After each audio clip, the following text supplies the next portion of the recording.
हे hello hello guys, आप सभी का पुनः आज एक नए क्लास में स्वागत करता हूं। मैं Rajiv.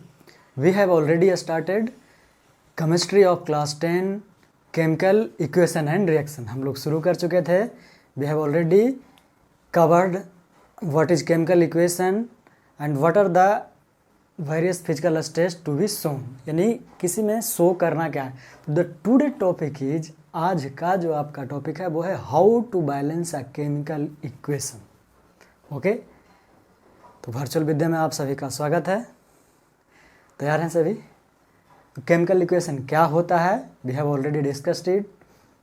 Okay, the chemical equation is equation that represents simply what, a chemical reaction.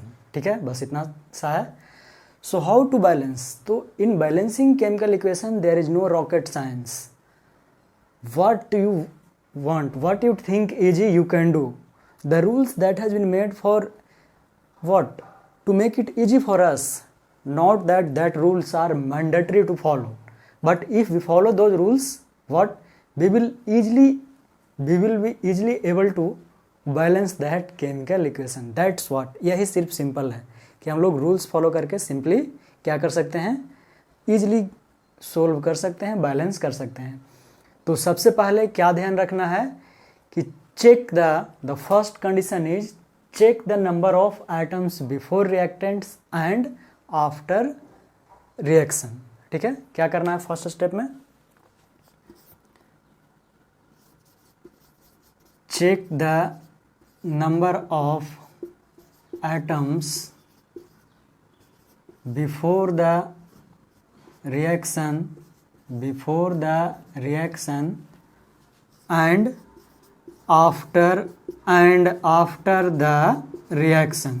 बस आपको ये चेक करना है बिफोर कितना एलिमेंट था और आफ्टर कितना एलिमेंट है। अगर वो पहले से ही बिफोर और आफ्टर सेम है नंबर ऑफ एटम्स, तो we don't need any balancing. That means what, that equation is already balanced. अगर ऐसा है तो ठीक है। तो व्हाट इट कॉल, यही तो इसको क्या बोलते हैं, this is law of conservation of mass. यही क्या है, law of conservation of mass. तो कहता है कि ना तो मास को क्रिएट किया जा सकता है, ना ही डिस्ट्रॉय किया जा सकता है। तो वही तो ये बता रहा है। तो this is what the first you should observe. ठीक है, अब हुआ क्या कि हमें क्या मिल गया, अनइवन नंबर मिल गया। ठीक है, और ऑब्वियसली मैक्सिमम एग्जाम्पल जो क्वेश्चन पूछे जाते हैं आपसे वैसे ही पूछे जाते हैं। जैसे कि एग्जाम्पल लिया है मैंने, Fe+H2O, Fe3O4 + H2। This question has been already asked by CBSE numerous times, बहुत बार आपसे पूछ चुका है। तो देखिए यहाँ पे क्या है, Fe यहाँ सिंगल है लेकिन यहाँ 3 है, क्या है, यानी कि अनइवन है ना, अनइवन है ना। तो what we need to balance that. तो सेकेंड स्टेप यही है। ठीक है, क्या, स्टार्ट्स बैलेंसिंग, लिख देते हैं हम पूरा, start balancing the equation looking after maximum number of atoms in a compound। यानी जिसका, कहने का मतलब ये है कि आपको जिसका ज़्यादा नंबर ऑफ एटम्स मिले सबसे पहले उसे बैलेंस करने का प्रयास कीजिए। That is the second step you should follow. फिर से बोल रहे हैं, you can make hit and trial if you are capable. Hit and trial I will balance in one shot, एक ही शॉट में छक्का। लेकिन जो बच्चे नहीं समझ पाते हैं इसे, उनके लिए ये स्टेप्स है। क्लियर है?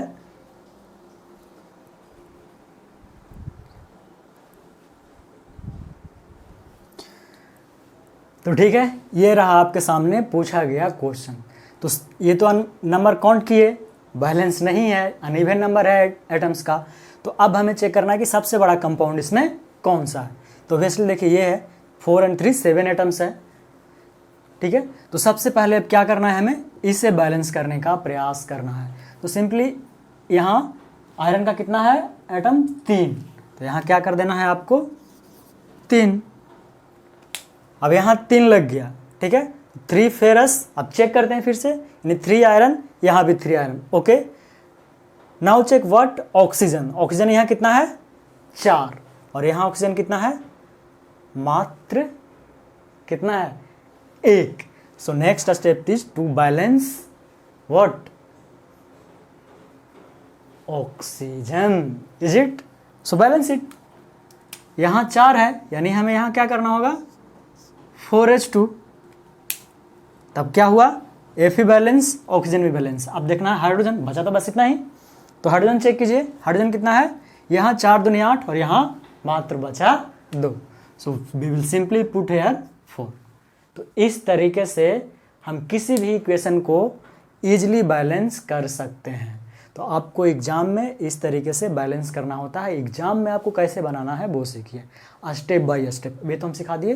तो इसमें स्टेप फर्स्ट में क्या लेना है, स्टेप फर्स्ट में, ठीक है, balancing ferrous, balancing iron atoms, iron that means Fe atoms, ठीक है। तो पहली बार लिखना है 3Fe plus H2O Fe3O4 plus H2। This is the first step. How should you right in exam, यही हम लोग गलती करते हैं, यानी आप लोग गलती करते हैं। तो सेकंड स्टेप में क्या हो जाएगा,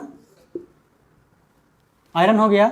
नाउ व्हाट वी बोला है, balance oxygen, balancing oxygen atoms, ठीक है। तो अब यहाँ लिखिएगा 3Fe पहले से है, 3Fe प्लस 4H2O, O को बैलेंस के लिए हमें 4 लगाना पड़ा था, 4H2O क्या बना Fe3O4 प्लस H2, ठीक है।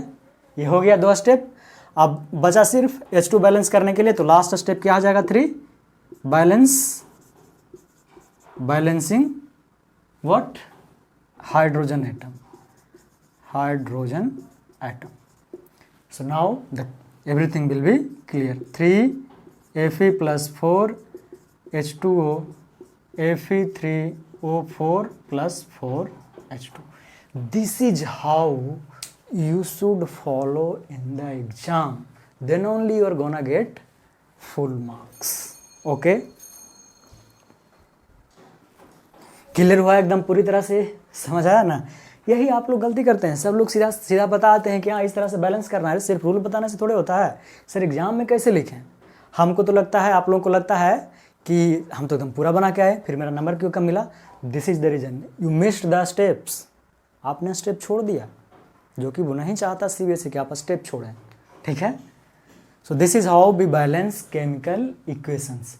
और यहाँ एक पॉइंट और, इसमें कौन सारे एटम्स हैं, कंपाउंड्स के रूप में है, अभी सॉरी कंपाउंड है, तो सॉलिड है, लिक्विड है या गैस है, यू हैव टू मेंशन 2, ये भी आपको मेंशन करना होता है। तो फेरस ऑब्वियसली ये क्या है, सॉलिड है, H2O क्या है, लिक्विड है, Fe3O4 क्या बनेगा, ये भी सॉलिड बनेगा, और जो ये बनता है क्या, गैस, ठीक है। और इसको और नहीं तो ऐसे जानते हैं कि गैस को क्या करते हैं हम लोग, ऊपर की ओर अगर एरो हो तो समझिए क्या, गैस लिबरेट हुआ, अगर नीचे की ओर एरो हो तो समझिए कुछ प्रेसिपिटेट हुआ, यानी कुछ बना, प्रेसिपिटेट, कुछ बना। So this is how we should proceed. Now clear everyone. ये रहा आपका नेक्स्ट एग्जाम्पल, क्या था, हम डायरेक्ट लिख दिए, ठीक है।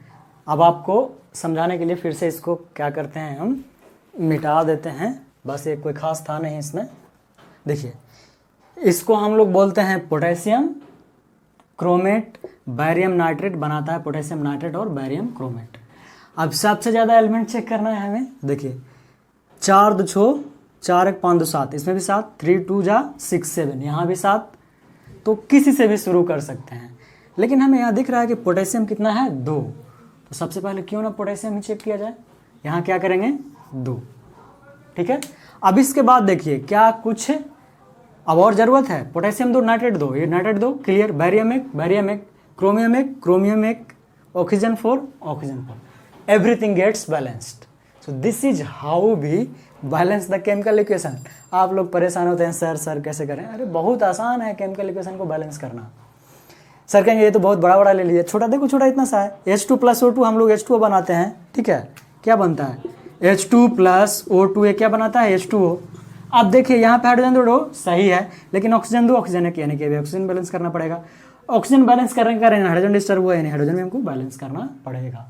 सो इस तरह से आराम से आप कर सकते हैं। इसी का एग्जांपल फिर लीजिए, magnesium + oxygen makes magnesium oxides.